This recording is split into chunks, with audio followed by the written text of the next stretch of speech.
أهلا وسهلا بيكم في برنامج جديد من برامج تحرير الفيديو، وهو الشوت كات.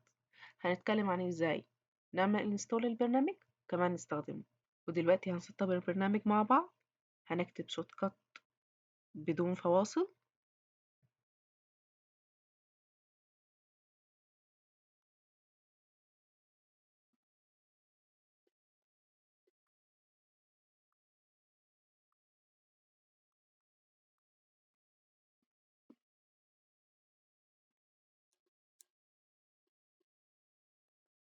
ودي واجهة البرنامج، ودي البانل اللي بيكون فيها الفيديوهات، وده التايم لاين بتاعي، وهنا بيكون الفيديو بتاعي موجود.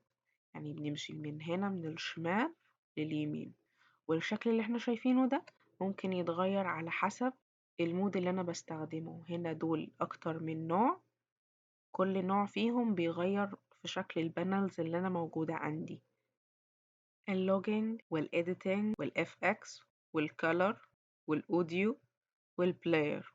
ممكن تستخدم أي شكل فيهم يفضل اللي انت ترتاح ليه على حسب شغلك وعلى حسب الطريقة اللي انت بترتاح فيها في الشغل. بس انا هستخدم الإيديتنج عشان ابتدي استخدم الفيديو بتاعي واشتغل عليه. باخده دراج ودروب، بحطه في البانل هنا. انا ممكن اكبر واصغر في حجم البانل بتاعي.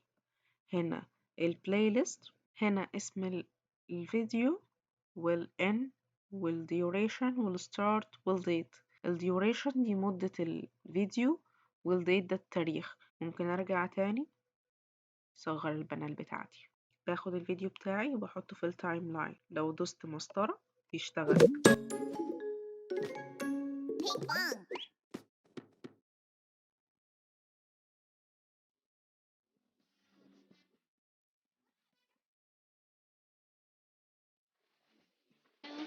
Three little penguins, 4, 5, 6 little penguins, 7, 8, 9 little penguins, 10 little penguins. انا مش عايزة باقي الفيديو خلاص، فانا ممكن بالاسهم اللي في الكيبورد ارجع ورا كده كام خطوة لحد ما اوصل لرقم 10 بالظبط كده، واروح اقطع بحرف الاس، واحدد الكليب اللي انا مش عايزاه كده، ودوس ديليت. فانا كده الفيديو بتاعي بقي من 1 ل10. لو دوست هوم من الكيبورد انا رجعت الاول الفيديو. طيب انا عايزة برضو اخلي الفيديو يبتدي من اول 1 بالظبط، مش عايزة المقدمة اللي في الاول. ابتدي اشغل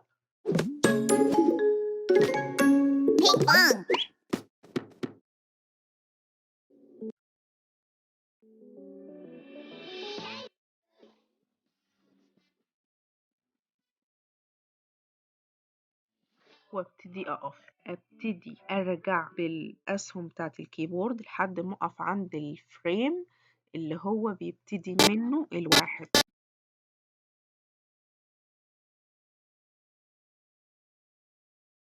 ده كان اول ظهور لي، فمن هنا هدوس اس. يبقى انا كده قسمت المقطع بتاعي لجزئين. اول جزء ده انا مش عايزاه فبدوس ديليت. طب هو كده في الاول لو دوست هوم وشغلت الفيديو هيديني اسود عشان هو اصلا هنا التايم لاين فاضي. فبالتالي انا باخد الكليب بتاعي خليه في اول التايم لاين. ولكن انا لو عايزه ارجع خطوه لورا ممكن ادوس كنترول زد، جاب لي المقطع اللي انا حذفته. طيب انا عايزة أحذفه وفي نفس الوقت مش عايزة أخلي التايم لاين بتاعي فاضي عشان ما يدينيش شاشة سودة. فبالتالي أنا ممكن أدوس شيفت وديليت. هو كده حذف المقطع الأولاني اللي أنا مش عايزة، وكمان بدأ لي من بداية التايم لاين. أنا كده هبتدي أشغل أول واحد.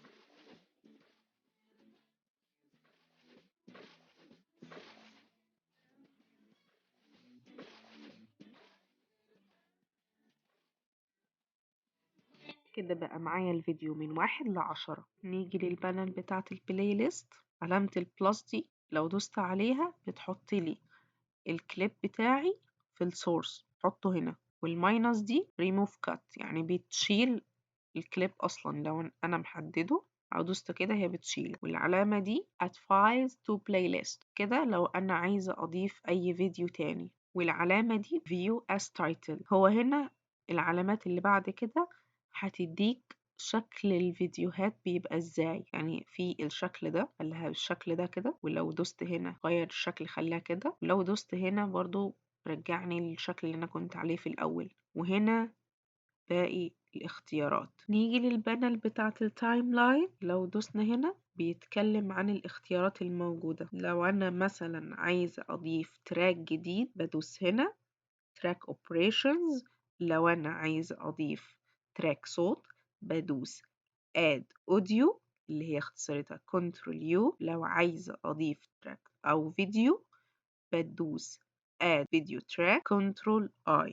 ولو أنا عايزة أضيف تراك مكون من الأوديو والفيديو بدوس كنترول Alt I. ولو عايزة أحذف تراك بدوس كنترول Alt أو بدوس على remove track. وفي هنا التراك هاي فيها كذا اختيار، وفي السلكشن وفي الاوبشن وفي الاذر وبعد كده cancel. طيب انا هنا عشان اشتغل على اي حاجة في التايم لاين لازم احدد الكليب بتاعي. هنا كات، لو انا واقف هنا ودوست كات هو كده شال لي المقطع اصلا، ده باعتبار ان انا هشتغل على اكتر من مقطع. وهنا كوبي، ممكن اعمل له كوبي او دبليكيت زي ما بنقول، وبعد كده انا ممكن اقف في الحته اللي انا عايزاها طول ما انا واخده كوبي وبعمل بيست من هنا، او في علامه البلس دي لو دوست عليها بتديني زي الدبليكيت للكليب اللي انا موجود عندي. انا كده عملت يعتبر نسخه منه. ولو حددت ده كده ودوست ماينس فهو حذفه. لو دوست هنا على الليفت هنا كده هو بيحذف برضو.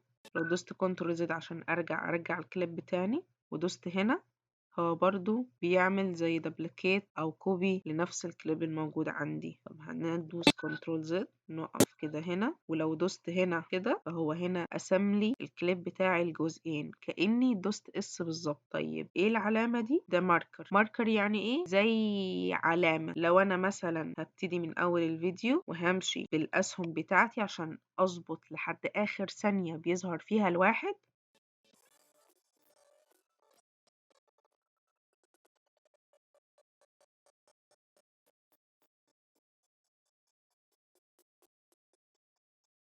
ده بالظبط آخر فريم ظهر فيه الواحد. لو دوست سهم يمين كده هيبتدي يظهر الاتنين. أنا هنا عند الجزئية دي ممكن أحط ماركر أو اختصارتها M من الكيبورد. ممكن أكررها في أكتر من حاجة على أكتر من كليب، بحيث إن أنا ممكن لو أنا عايز أفتكر المكان ده أو عايز مثلا أحدده وبعدين أبقى أرجع له أعمل فيه حاجة فأنا كده حددته بالماركر. لو اتحركت هنا وعملت ماركر برضو فهنا ده بيرجعني للماركر اللي قبل كده، ده بيرجعني للماركر التالي. وده كده هنا بيتحكم في طول وقصر التايم لاين. كده انا مديت شكل الكليب، كده صغرت شكله، صغرت كمان، تقدر توسع تصغر براحتك. نتكلم عن البانل هنا، ده كده يرجعني لأول الفيديو، ده كده يرجعني لبداية الفيديو أو لبداية الكليب التاني،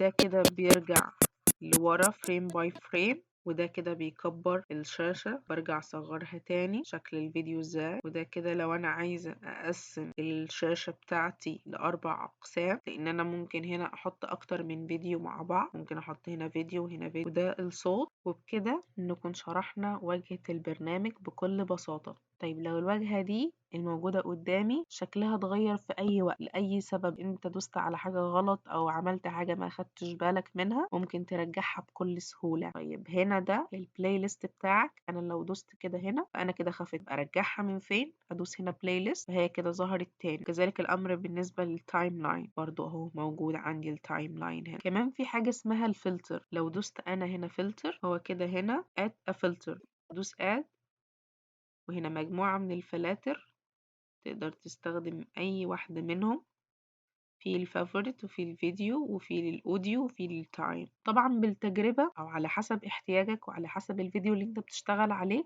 تقدر تستخدم أي حاجة منهم. فعلى سبيل المثال هنستخدم البرايتنس. أنا محددة الكليب بتاعي، لازم أكون محددة الأول، أول مؤشر موجود عليه هو البرايتنس أو الإضاءة. الطبيعي هنا إن هي الليفل بتاعها 100.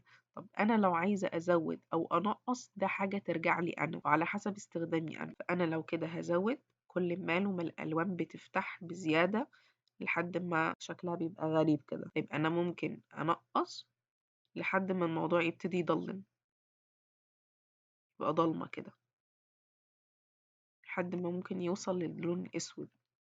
أكيد طبعا أنا مش هستخدم اللون الأسود وإلا كأن أنا التايم لاين بتاعي فاضي، بس أنت ممكن تستخدمه وتقلل الإضاءة شوية أو على حسب إضاءة الفيديو اللي أنت بتستخدمه. ممكن هنا تعمل له سيف وتقدر تسميه أو تسمي الدرجة اللي أنت وصلت لها دي بأي اسم أنت عايزه وتحفظه بحيث إن هو يبقى موجود في البريسيت بتاعك. وهنا ممكن تدلته تديليت عادي، ولو دوست هنا كده ريست بيرجعه للطبيعي بتاعه اللي هو 100%. ولو أنا حسيت إن الفلتر اللي أنا استخدمته ده مش حلو أو مش لايق على الحاجة اللي أنا بستخدمها، منتهى البساطة بدوس هنا شيل علامة التشيك دي كده، فأنا كده كأني ما استخدمتهوش. أنا لو زودت أو قللت مفيش أي حاجة بتتغير في الشاشة بتاعتي لأن اوريدي أنا خلاص شلت التشيك مارك بتاعي، فهو كده كأنه مش موجود أصلا. طب هو أنا ممكن أستخدم أكتر من حاجة؟ ممكن أدوس على add filter في الفيديو مثلا. ممكن أعمل بلور، عايزة البلور من الهاي، أزود البلور من الهاي. بقى البلور شكله غريب كده. أكيد مش هستخدم كل ده، بس ممكن تستخدمه بدرجة معينة كده مثلا. ممكن تعمل كده أو تقللها. حسيت إن برضو دي مش لايقة فأروح ريست أو أغير من هنا uncheck كده هي اتشالت خالص. العلامة دي copy the filter، أنا كده بعمل له copy، وهنا paste filter، وهنا ممكن أغير ما بينهم. أنا غيرت البلور والبرايتنس كده، وهنا بقفلها.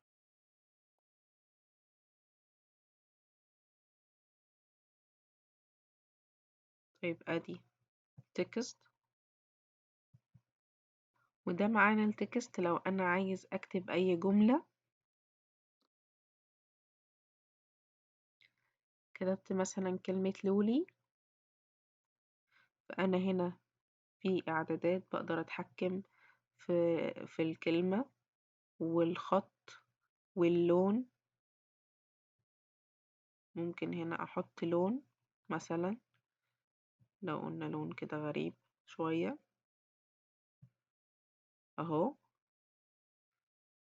انت هنا بتقدر تتحكم في حجم المستطيل بتاعك، هنا بتخليه بولد او مش بولد على حسب، وهنا بتقدر تغير البوزيشن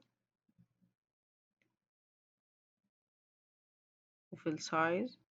طيب يعني ايه الكي فريم هنا؟ ان الكي فريم هو زي فترة محددة من بدايتها لنهايتها بتظهر حاجة معينة سواء فلتر او تكست، وبعد كده بيختفي بعد ما بيخلص الكي فريم ده. يعني انا لو وقفت هنا وجبت فلتر اد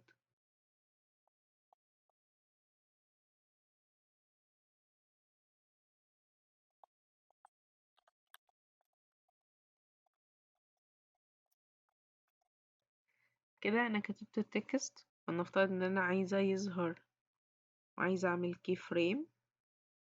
بحط هنا كده كي فريم، ببتدي اغير بعد فترة في القيمة الموجودة بتاعتي. فلنفترض ان انا هغير التغيير ده، هو كده already حط كي فريم تاني. طيب لو جينا شغلنا الفيديو كده كلمة مكانها، ومن هنا هتبتدي تتغير شوية التغيير اللي انا عملته حتى لو تغيير بسيط. طيب انا اشتغلت وعملت حاجات كتير، ممكن اعرف انا عملت ايه؟ من البانل دي بتاعت الهيستوري انا عملت مثلا كل الحاجات دي. ممكن تبقى اكتر من كده بكتير كمان لو انا شغال على بروجكت كبير. طيب هنا الاكسبورت ممكن برضو اوسع لنفسي عشان اشوف انا بعمل ايه. لو انا هعمل اكسبورت فبالتالي انا لازم اختار نوع الفيديو اللي هيطلع. فاحنا بالنسبة لنا الام بي 4 اللي هو اتش 264. هنختار الهاي بروفايل وبعد كده نختار export فايل. هنحطه في اي مكان احنا بنحدده، فلنفترض ان احنا هنحطه على الديسكتوب وهنسميه 11. هندوس سيف.